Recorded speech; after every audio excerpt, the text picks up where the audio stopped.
That ends the conversation there.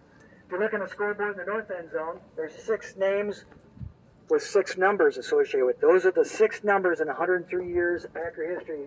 The numbers have been retired. You got Don Hudson and Tony Cannondale played for Curly Lambeau. Starr and Nitschke played for Vince Lombardi.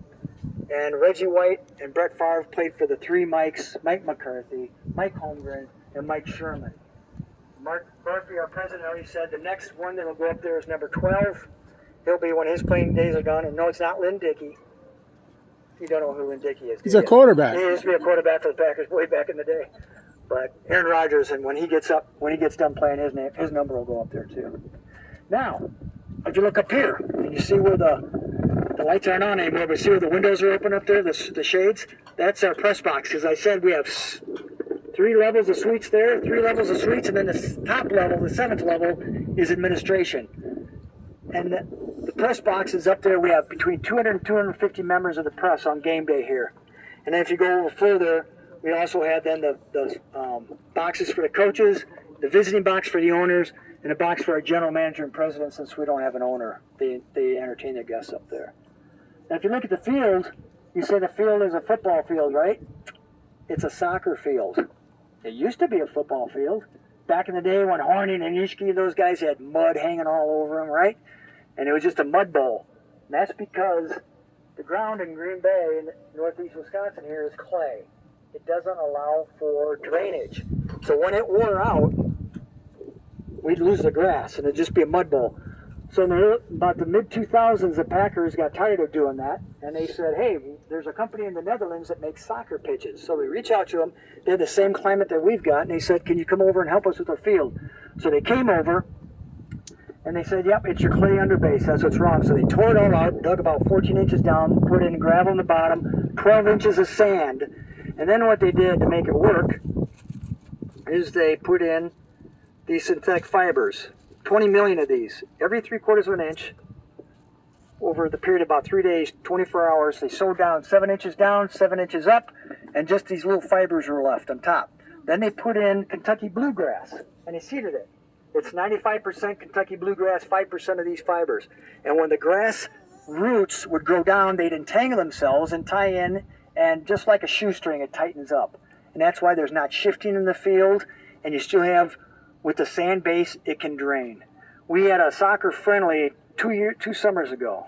They were here between 2 professional teams. It was a monsoon. They had 2 timeouts for lightning delays, and it poured. And the players came out and they played, and it was just like there was no rain at all. That's how perfect the ground is. We can get up to 14 inches of rain an hour and still play on this. There'll be no puddles.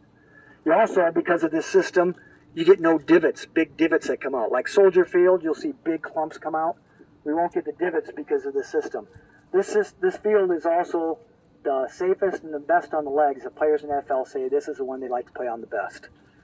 All right, we have underground. We have 43 miles of tubing, little like a garden hose, that takes antifreeze and warm water at the root level of the grass to keep the grass growing up until January. Because we mow the lawn every other day throughout the year up until the end of the season. We mow the lawn every other day, and then we water it every day after we mow it. Last December 30th, they were shoveling snow out of the bleachers, and they were mowing the lawn on Lambeau Field, and then they put the sprinklers on. December 30th.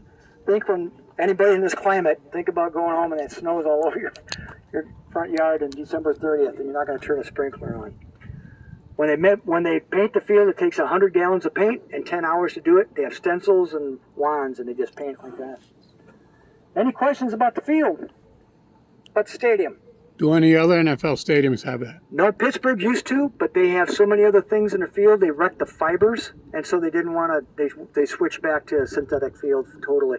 They have so many other events that they have there. They just didn't want to use it anymore. Some other teams are looking into use it now. But it's not conducive to have a lot of things. We usually only have one event a year, non-football, on it because we have to seed the grass in time, let it grow before the season starts.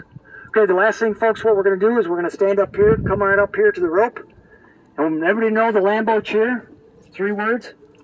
Go Pack Go. Go Pack Go. Okay, so some of you may be non-believers, We understand that. We don't know why, but we get it. But if you cheer for another team, just say that cheer in reverse order. Go, Pack, go. Okay. So turn around that way at the count of 3.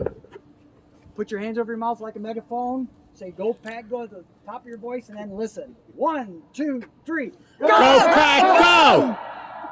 Oh, yeah. That's How about this way? Let's do it this way. Bounce off this way and listen to that way. Okay, ready? 1, 2, 3. Go, Pack, go! Oh, that's louder. Pretty cool, huh? Yeah. Did you imagine 81,000? Yeah. All right, let's head back this way. Up to you. Let's go this way. All right. It'll be quicker instead of taking the stairs. Let's go this way. As we're walking, I'll tell you about Bobby Dillon up there. Bobby Dillon was inducted in NFL Hall of Fame 3 years ago. Right, come on this way, folks. Come on. Right before Leroy Butler. And with him too. Yeah. And I was right there. Really? Bobby Dillon is our all-time interception leader. He played, remember the 1950s I said was the worst ever for the Packers? We had no winning records during the time until Lombardi came. Well, he only played 1 year for Lombardi. Bobby Dillon's our all-time interceptions leader. 52 interceptions for the Packers. In 7 seasons, he only played 12 games to compare to 17 now. The great thing about Bobby Dillon, though, he only had one eye. He lost one of his eyes in a childhood accident. Can you imagine the depth perception problems you have as a, doing that? Well, they're playing the Packers,